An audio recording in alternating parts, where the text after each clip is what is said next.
Ah, c'est tranquille aujourd'hui. Hein. Ouais. Bon allez, mise à l'eau. C'est parti Mario. Vous pouvez peut-être venir nous aider, non? Bonjour, je m'appelle Vincent et je suis ingénieur de recherche à INRAE.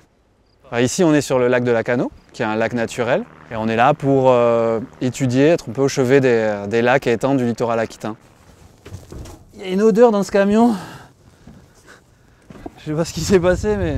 Les plongées scientifiques, la fréquence c'est grosso modo 1 mois et demi, 2 mois pour l'entretien des sondes. Après, ça peut être plus fréquent si on a d'autres expériences, d'autres relevés, d'autres observations à mener sur les plans d'eau.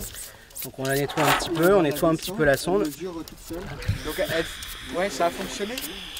C'est pour ça qu'on s'intéresse toujours aux paramètres comme la température et l'oxygène. Et nous, notre travail, c'est de faire le lien entre la biologie et la chimie. Et, la concentration d'oxygène qui chute d'ailleurs, on voit bien là. Et en bleu, la température de l'eau. On a une sonde en surface de mesure de l'oxygène et de la température et une sonde, la même sonde qui va être plutôt à proximité du fond. On peut faire aussi des carottages de sédiments pour connaître la qualité physique et chimique des sédiments. On peut aussi faire des suivis de plantes avec des relevés spécifiques sur certaines espèces. Il faut prendre Mario, ça va être quelque chose. Ah, ça fait des vagues, hein. Avant, on regardait ça à distance depuis un bateau, alors que là, on est vraiment dans le milieu. Ça nous procure une proximité avec les plantes et ça permet de mieux comprendre vraiment comment elles s'associent entre elles, etc. Ce qui me motive dans ce métier, c'est d'explorer des questions de recherche, aussi d'essayer de contribuer à ma petite échelle à la protection de ces milieux, de ces habitats qui sont vraiment exceptionnels.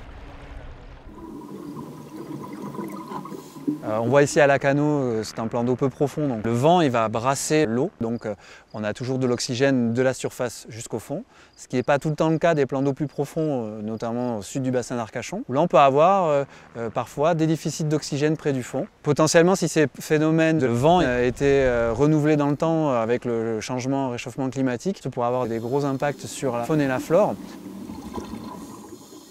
Ici, nous avons des plantes très rares qu'on va retrouver notamment dans plutôt les zones nordiques de l'Europe. Et si l'eau s'enrichit trop et que la transparence devient plus faible, qu'il y a plus de vases par exemple, c'est vraiment un patrimoine naturel qui disparaîtrait, ça serait vraiment une très mauvaise chose au niveau de la biodiversité.